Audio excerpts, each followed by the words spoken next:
bisa-bisa industri otomotif di Amerika tuh bakal punah karena nggak bisa bersaing dengan perusahaan-perusahaan Cina. China is producing millions of EVs far cheaper than everyone else. Dan mantepnya subsidi harga murah ini tuh nggak cuma berlaku buat masyarakat lokal Cina loh. Orang-orang dari luar negeri juga pada kebagian. Kemarin kan kita udah bahas perang dagang Cina-Amerika ya, khususnya di bidang microchip. Dan saat ini bisa dibilang posisi Cina tuh masih di bawahnya Amerika lah kalau ngomongin soal microchip. Nah tapi ternyata ada nih satu sektor yang dimenangin sama Cina. Bahkan bisa dibilang menangnya tuh telak banget Cina di sini. Ada yang tahu sektor apa? Iya, sektor mobil listrik. Tapi kira-kira kenapa ya sektor mobil listrik Cina tuh bisa sampai nguasain dunia? Dan apa nih usaha Amerika buat ngehalau kesuksesan Cina ini? Ya udah kalau gitu, ayo langsung aja kita bahas gimana Cina bisa menangin perang dagang mobil listrik di Learning by Googling.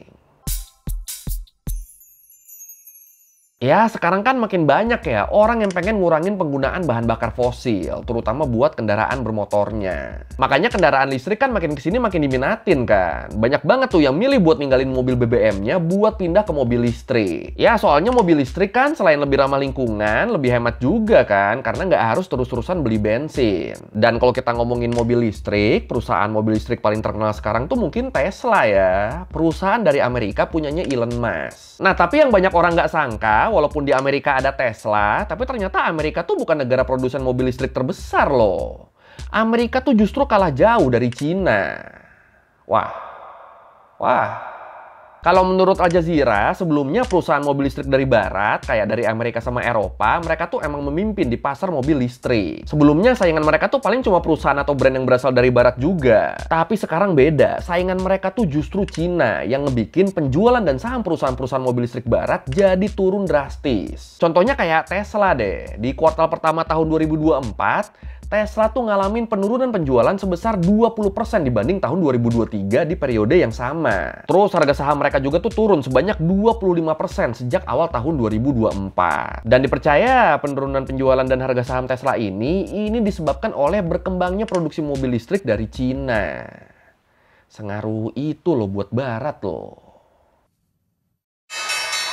Tonight, the numbers are in, and Tesla has fallen short of expectations. Elon Musk's electric vehicle company releasing its first quarter earnings, showing its biggest revenue drop in over a decade by 9%.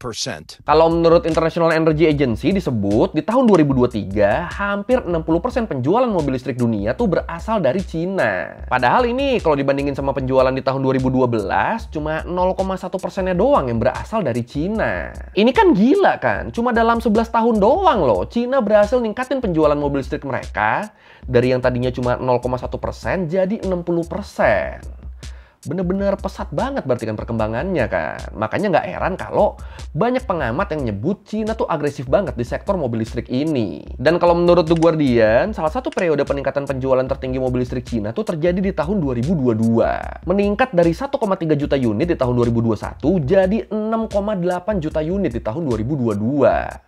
Dan angka ini adalah sepertiga dari semua penjualan mobil listrik yang ada di dunia di tahun itu. Mantap banget nih. Nah dari situ pasarnya Cina terus berkembang tuh. Sementara pasar perusahaan mobil listrik dari negara lain malah pada turun. Nih kalau menurut datanya EV Volumes, di paruh awal tahun 2024 ini, perusahaan yang ngejual mobil listrik paling banyak adalah BYD yang pastinya berasal dari Cina. Sementara Tesla mereka tuh ada di posisi 2. Walaupun ya ini karena ada faktor Tesla cuma ngejual kendaraan bertenaga baterai atau BEV doang ya. Sementara kan perusahaan-perusahaan lain mereka juga kan ngejual kendaraan plug-in hybrid atau PHEV. Makanya total penjualan Tesla tuh jadi jauh lebih sedikit daripada BYD. Dan sebenarnya kalau dilihat dari penjualan BEV-nya doang, Tesla tuh masih lebih unggul dikit lah di sini. Oke.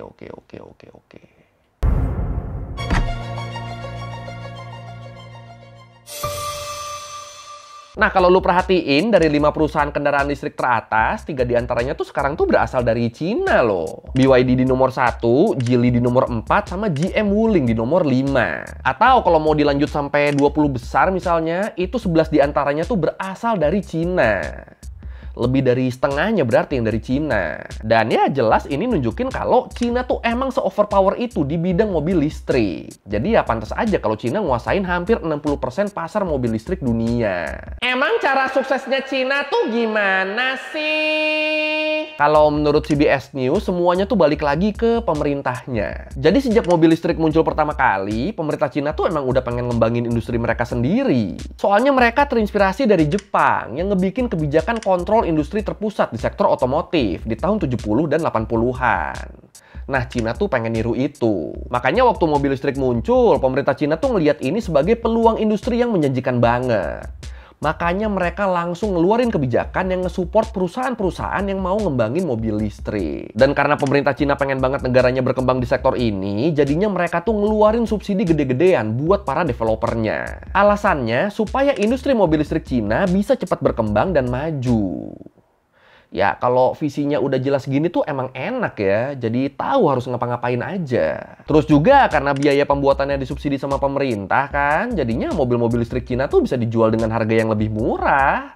Harganya lebih terjangkau karena disubsidi. Dan mantepnya subsidi harga murah ini tuh nggak cuma berlaku buat masyarakat lokal Cina loh. Orang-orang dari luar negeri juga pada kebagian. Soalnya subsidi harga murah ini tuh bisa dibilang sebagai bentuk promosi yang dikasih sama pemerintah Cina. Walaupun ya besaran subsidi buat importir pastinya lebih kecil daripada buat warga lokal. Ditambah lagi pasti ada biaya masuk juga kan yang besarannya tuh pasti beda-beda.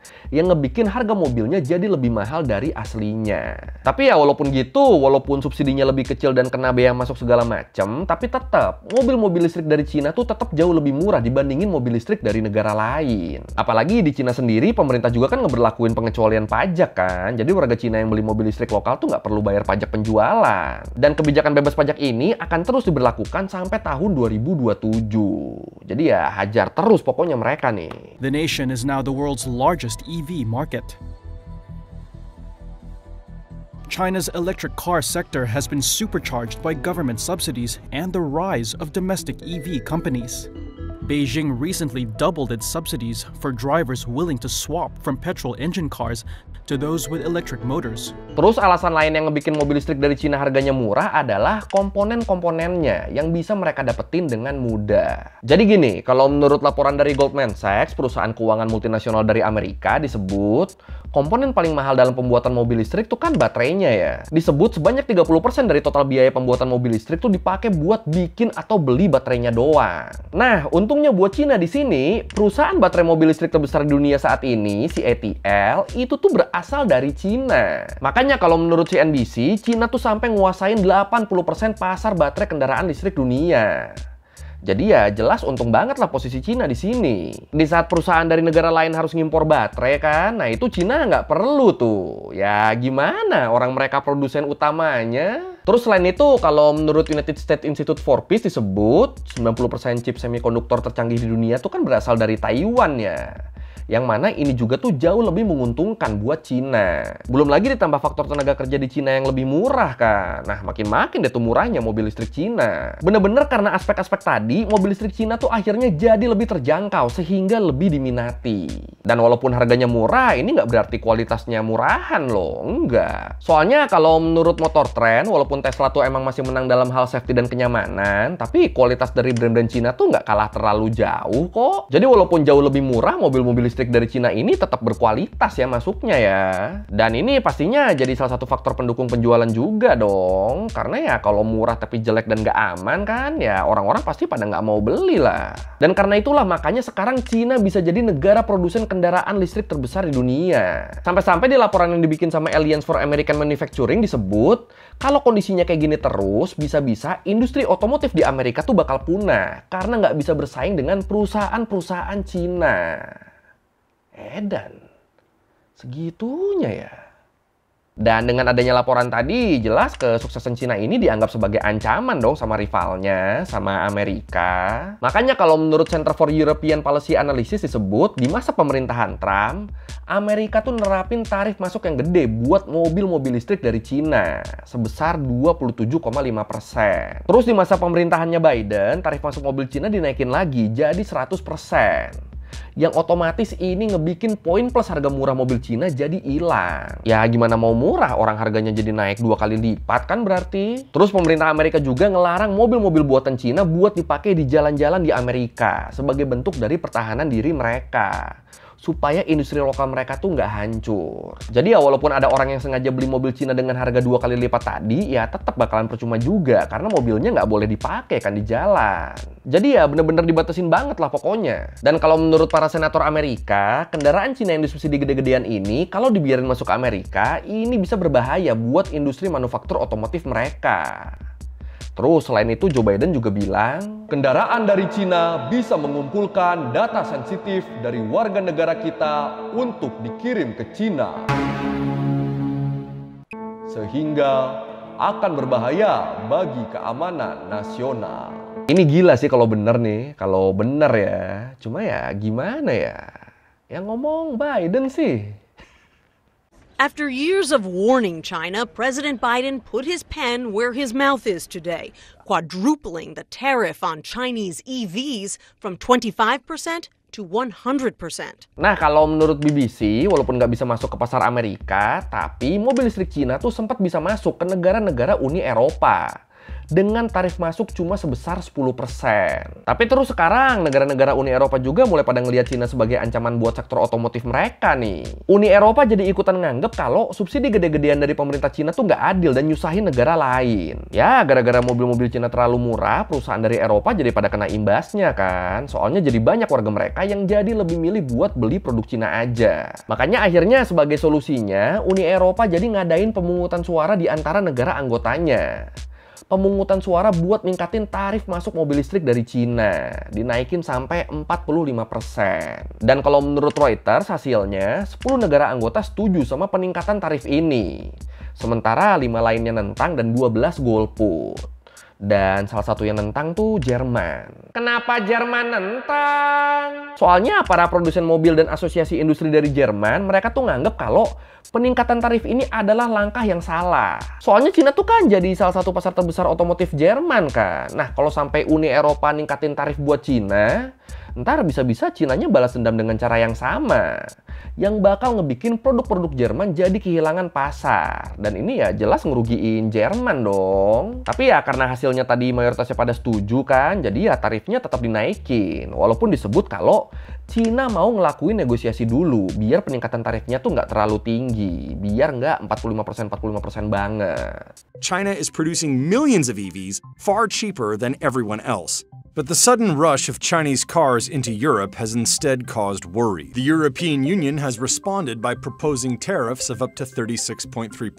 That's on top of the existing 10% already levied on all imports. Tapi ya emang sih masuk akal sih ketakutan Jerman tadi. Ya lu bayangin aja kalau Cina beneran ngelakuin balas dendam ke Amerika dan Eropa karena tarif masuk mobil listrik mereka dinaikin, terus mereka melakukan hal yang sama, itu bisa-bisa perusahaan yang ngejual mobil listrik dari Amerika dan Eropa kayak Tesla, VW, BMW, dan lain-lainnya, itu mereka malah bakal makin kehilangan pasar loh.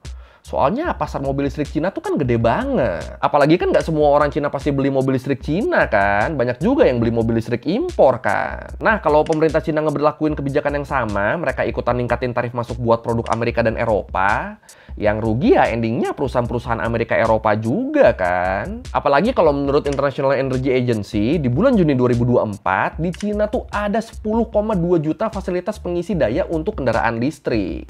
Soalnya ya penggunanya emang sebanyak itu kan. Sementara di Amerika baru ada 190.000 fasilitas karena masih lebih banyak yang milih pakai kendaraan BBM. Jadi ya dari sini kelihatan ya kalau pasar mobil listrik paling gede tuh ya emang di Cina. Jadi kebayangkan kalau Cina beneran naikin tarif masuk buat mobil listrik dari Amerika sama Eropa, wah itu kelar mereka, bakal kehilangan pasar terbesarnya itu mereka.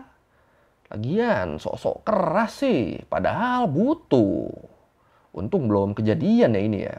Dan besarnya pasar Cina ini juga diperkuat sama artikelnya World Economic Forum yang ngangkat hasil surveinya Elix Partners yang nyebut kalau Cina adalah dan masih bakal jadi pasar kendaraan listrik terbesar di dunia. Jadi 97% responden Cina di survei itu bilang kalau nanti kalau mereka beli mobil lagi, mereka bakal ngeganti mobil BBM mereka dengan mobil listrik. Sementara buat pertanyaan yang sama di Eropa persentasenya tuh cuma 43% dan di Amerika tuh cuma 35%. Jadi ya emang segede itu ya prospek pasar mobil listrik di Cina ya. Sampai 97% loh yang pengen ganti jadi mobil listrik loh. Makanya perusahaan-perusahaan otomotif dari Eropa dan Amerika, terutama yang ngejual mobil listrik juga, pengennya ya mereka tuh tetap ngejaga hubungan baik lah sama Cina. Walaupun di sisi lain tetap ada kemungkinan Cina bisa ngebikin perusahaan mereka bangkrut karena kalah saing dari mobil listrik murah buatan Cina. Tapi kalau menurut lu gimana nih? Di sektor mobil listrik, apakah Cina udah mustahil buat disusul atau ini cuma sementara nih? Yang mana nih? Silakan komen. China has a bigger manufacturing scale than all other countries. And they're using that scale to make these batteries not just in China, but they're making them in Germany and in Mexico. And they're now exporting those electric vehicles around the world with sites on the American market. And they think they're going to win. But I got news for them. They will not win this race. We can't let them. Oke, sekian Lerbaguin kali ini tentang Cina yang unggul jauh, yang menang telak di sektor mobil listrik. Bener-bener dibantai Amerika di sini. Ya, kalau lu mau revisi kayak gue ada salah, atau lu mau nanya, atau lu mau nambahin ada video, bisa tulis di komen, kita diskusi kayak biasa. Sekali lagi, thank you udah nonton, jangan lupa like, comment, subscribe. Bye!